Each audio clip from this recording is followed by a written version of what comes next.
Hello and welcome back to my channel. My name is Teresa and thank you for watching this video today. This is going to be a reading vlog, so I kind of just wanted to start out with a few books that I read in October and November. So I read pretty much all my books on Kindle, so I'm just going to be referencing my reading journal, which is also something I'm going to be talking about in this video because I'm very excited about it, but we'll get into that later. So the first book I wanted to talk about was The Reappearance of Rachel Price, and this is kind of like a young adult thriller book. So I kind of liked how it was more of a spooky book for October, but it wasn't like too scary to the point where like I couldn't sleep at night because it's young adult fiction. So I really recommend if you're like kind of a wimp when it comes to scary books. I only really like tolerate spooky things during the month of October, and then the rest of the year I don't like anything bad vibes at all. But I really liked this book. I felt like it was definitely a huge page turner, like very short chapters and very high stakes.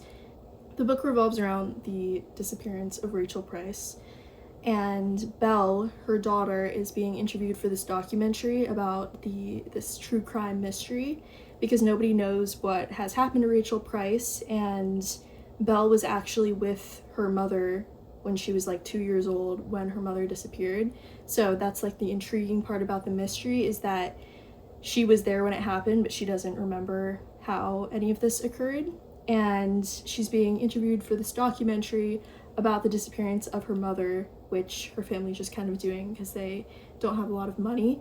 And halfway through the documentary, what happens but the reappearance of Rachel Price. So then obviously like you want to know like what happened. Things are adding up with what Rachel is saying about her disappearance. Belle is trying to solve this mystery by herself, basically. There was a couple things about the ending that was unrealistic for me. And the other thing I didn't love about this book, or something that just kind of bothered me, was it kept on making references to technology. Like for example, there's this one part where it's something important to the story happens where there's either Touch ID or Face ID, and I just feel like referencing stuff like that in books really dates it, even like 2 years later. For example, like this I think was written in 2023, but like the thing with Touch ID like is obsolete basically at this point because everybody's phone is Face ID, and like if you reference Face ID in a book, maybe 5 years from now we won't even have that, or we'll have like something different. But overall I really liked the book. I give it 4 stars. So, and then the next book I read in October was Alchemy of Secrets. I have the little book cover right here. I haven't put it in my journal yet, but this book is set during Halloween, and basically the day before Halloween and October 31st. And so I started reading this book on October 30th, and so I absolutely loved how I just felt like I was like in the story because the book just came out and it was set during the exact time that I was reading it. So I don't know, just something about that just really scratched my brain the right way. I loved that, honestly. It was very like cute, whimsical magic, and I really enjoyed that more than like dark fantasy and like super detailed fantasy. The book is about Holland St. James, who had taken this class on folklore in Los Angeles, and in that class she learned all these like urban legends about like magical things that happen around LA, and like for example legends of the Watchman, who is this man who if you find him and then you ask him what time it is, he'll tell you the day and time you're gonna die. So just legends like that, and she believes all of that. And so she's on a date with this guy and she sees this clue pointing towards the Watchman, and since she is so into these legends and stories, she wants to find the Watchman and ask him what time it is. And then she receives this ominous call that says she's going to die on October 31st, Halloween, at midnight if she does not find this thing called the alchemical heart, which, as I say that out loud, I don't know if I'm pronouncing that word correctly. Alchemical. I feel like that's right. So the whole book revolves around her trying to find the alchemical heart, and as I said before, the book is just very whimsical, fun, great vibes for Halloween. I would highly recommend reading this next year on Halloween. And it's also the first book of a series, so I'm excited to see how the series goes in the second and third book. So I gave this book 4 stars, and I think that the only thing I would have changed about it to give it 5 stars was like the love triangles in the book. You'll see what I mean when you read it.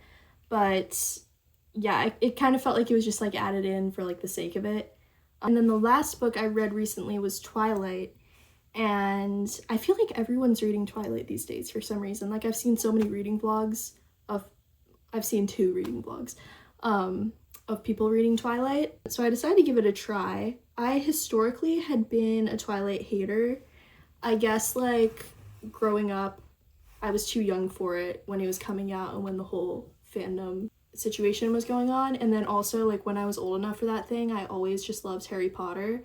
And I don't know, I would always just like see posts like comparing it to Twilight and being like, Harry Potter's so much better. So like I always just was a Twilight hater because I liked Harry Potter, which they're nothing alike. So I don't know why the 2 fandoms were so pitted against each other. Obviously, after reading the first book and I'm halfway through the second book, Harry Potter is literally loads better. Like you can't even compare the 2. But I am kind of enjoying the whole vampire thing. The first book, like, I can't even talk about it without getting upset because I was just like bored the entire time, and it was such a long book for nothing to happen until the last 100 pages, and I don't even feel like I'm spoiling anything because everybody kind of knows the plot of Twilight, but I was just annoyed the whole time reading the first one. I gave it 2 stars, which is a terrible rating for me. And I was going to just not finish the entire series, but I commented on someone's reading vlog and I was like, someone tell me if I should finish the series because I did not like the first book and I've only seen the first 2 movies. So I was like, does it get better basically? And someone was like, just give it another try. The 4th book was my favorite and I just decided to read New Moon because of that. And so far, New Moon is literally so much better than the first one. And I'm enjoying it, honestly, so much. So I'll keep you updated on the rest of the Twilight series, which maybe I'll finish it in this vlog, but honestly probably not because the books are so long. But yeah, that's what I'm working through right now is New Moon by Stephanie Meyer. So we'll see how that goes.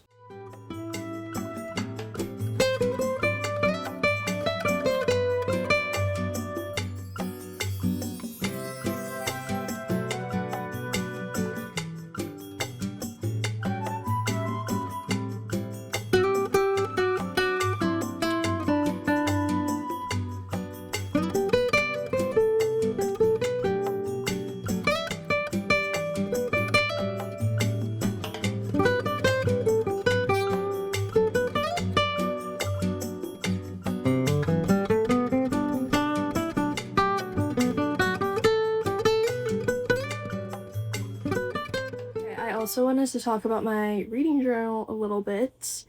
I didn't start one for a long time because, I don't know, I always just start journals and then I never finish them. Like, I have 5 half-used notebooks right now, but I originally started this book as a commonplace notebook, which is basically a catch-all notebook. You can write anything in, really. I chose to section mine off into a few different categories.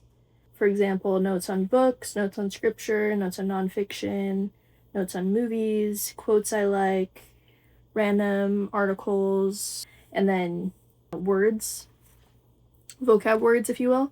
And then I randomly found my photo printer that I got in had to be 2018 or something. And it still works. So I was like, oh my gosh, this is so exciting. I can print out book covers with it and then use it for a reading journal. And then I just decided to use my commonplace for it because I already had this section for notes on books. And so basically what I do is I print out the cover of the book, stick it into the reading journal, and then write the star rating, the date I finished it, and then just any notes I want to do, any quotes I want to remember from it, or just thoughts on the book. Like, for example, I just did a mini rant about Twilight. I didn't know I had that much to say, but then I just filled up an entire page about it. So yeah, I like just adding stickers to notebooks in general, because I feel like it just makes it a little bit more exciting, but I just love the look of the book cover sticker. As I said, I got the printer in 2018, so it does not work very well, and it just gets disconnected a lot of the time. So I can only really print a few stickers at a time, and I never know if it's just going to stop working. So we'll see how long this lasts with the book cover stickers, but it's honestly really fun. I sometimes don't want to start new projects, or like especially journals, because I don't want to like have pressure to like make it look cute. And I have the ability to be artistic, for example, like with videos. Craftiness is not one of my strong suits, especially like making something look like you would see it on Pinterest, for example, a bullet journal. I like my notebooks to just be for me, and they don't have to be like something cute that looks like it could be on Pinterest. For example, like this whole notebook, like my handwriting is not the best, as you can see. I don't want to have a pressure to like make something presentable when it's just for me. But the one thing I do like to do is the book covers, because I feel like that's just a little bit of spice adding to the notebook. Also, this notebook is so cute. I got it for my sister-in-law when I was a bridesmaid in her wedding. So thank you, Charlotte.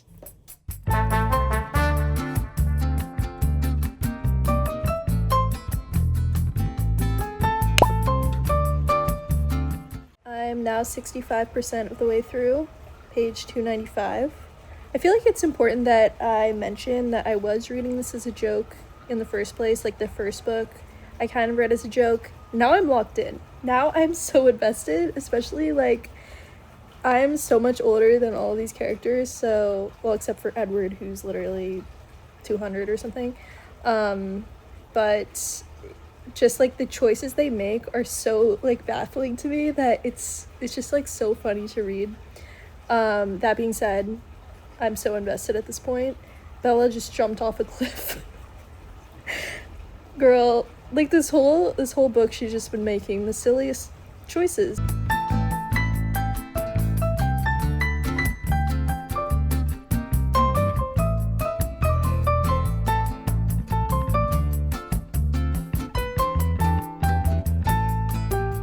So I have been trying to wear more jewelry lately, specifically earrings. I usually just wear the same earrings no matter what I'm doing. I sleep in the same earrings.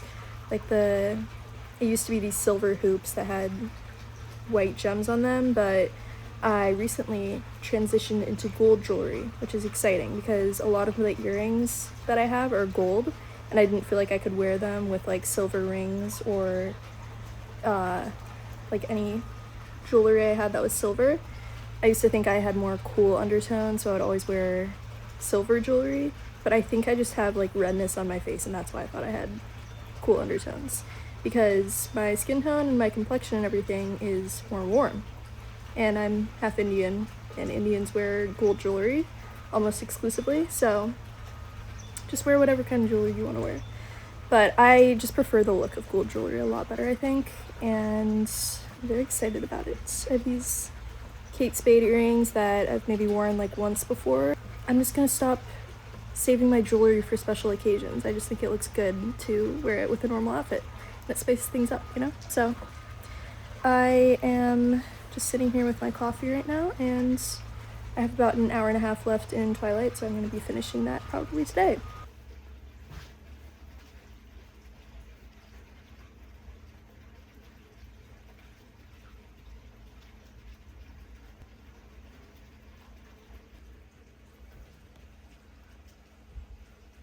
I just painted my nails, and now I'm going to be giving my final thoughts on Twilight, New Moon, to wrap up this vlog. So if you don't want spoilers, just end the video here, because the book is how many years old at this point? Like 15? I think it's fine if I give spoilers. This book was published in 2007, which is almost 20 years ago, which is insane.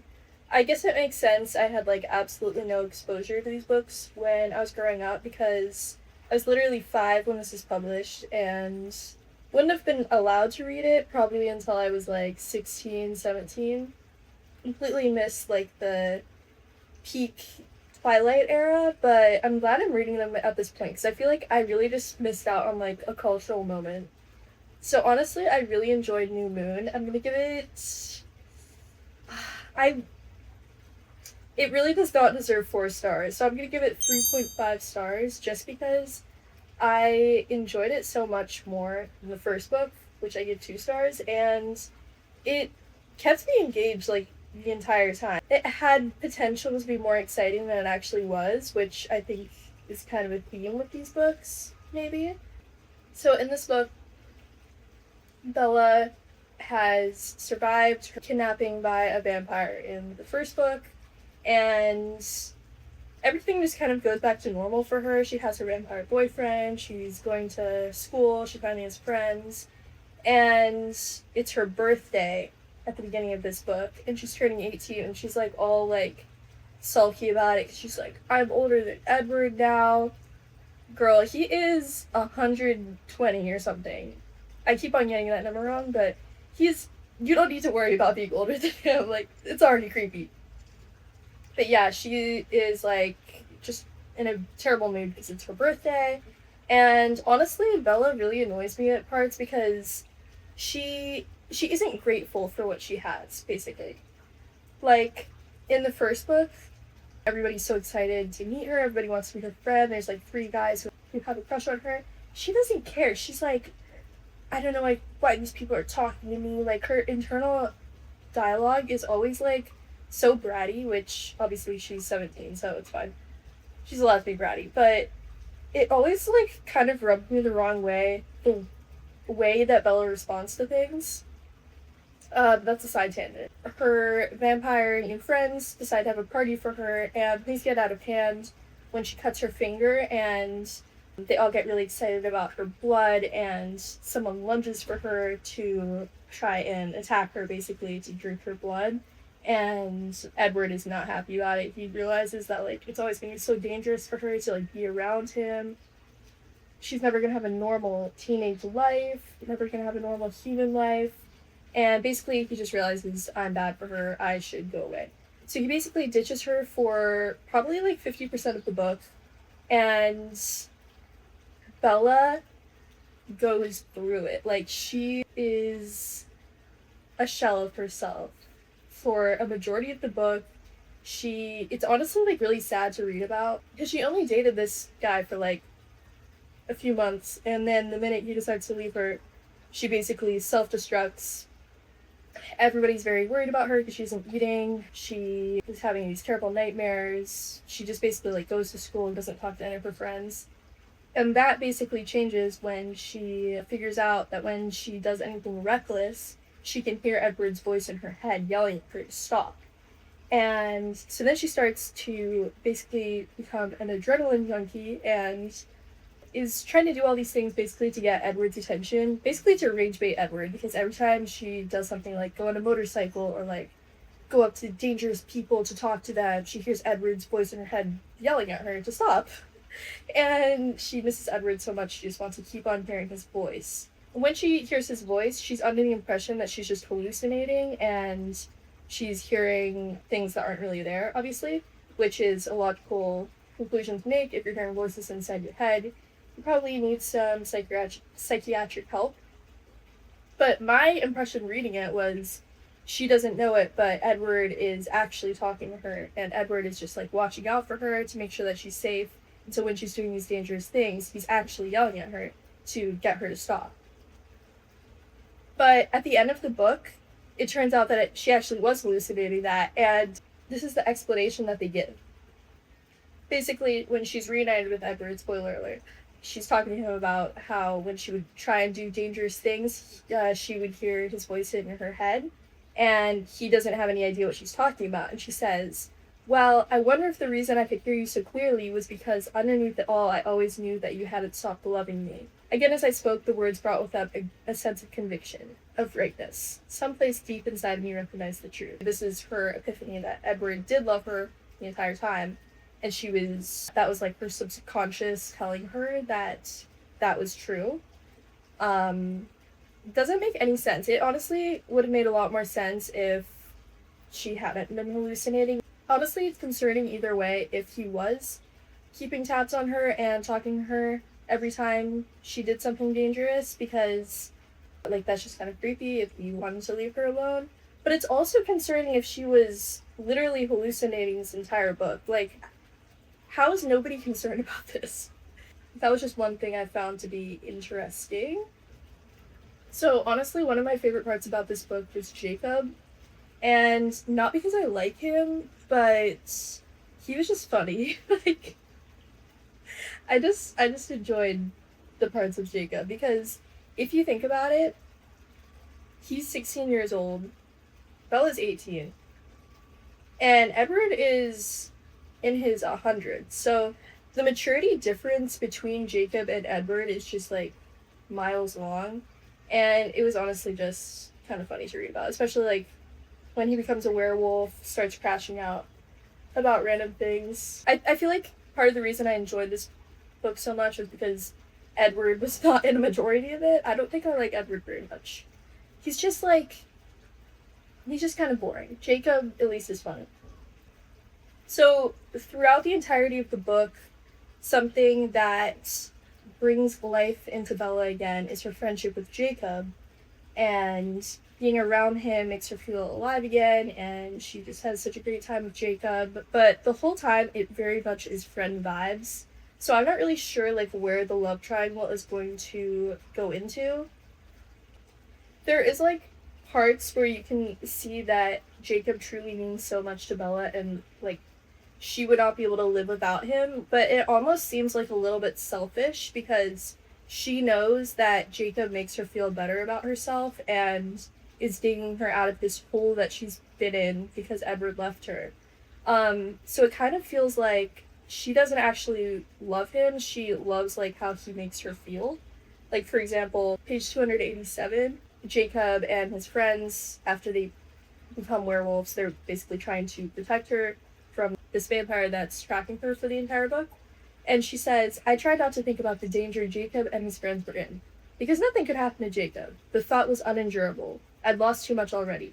Would fate take the last few shreds of peace left behind?" So she doesn't actually care if Jacob's gonna die, she cares that she would be alone.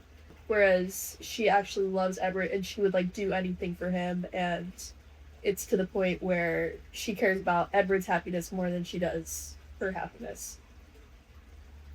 Which leads me to my next point. When Edward comes back into the picture and they're reunited, Bella forgives him without a second thought, which really annoyed me considering the fact that she was actually distraught over this man for 50% of the book. It honestly just makes me sad because you know she is a teenager, and like the way she puts Edward on this pedestal and basically like he can do no wrong in her head is kind of concerning to me. But it's just a book, it's not real. All that being said, I really did enjoy the book. Like, it was entertaining. I definitely am too old for it because I just see like basically all the red flags that are in Bella and in Edward, and also probably Jacob as the series continues. So it makes it a little hard for me to suspend my hating, I guess, like, when I'm reading it, but I'm very excited for the next couple books. So I hope you enjoyed this reading vlog. I know it was more like low-key, chill, not a lot happened, but I got a new phone, so I've been filming most of this vlog on that, and I'm still getting used to like basically filming on a phone and like the angles, tripod, whatever, so bear with me. I hope you enjoyed the video, and make sure to subscribe for more uploads, reading vlogs, self-improvement videos, and I'll see you next time. Bye!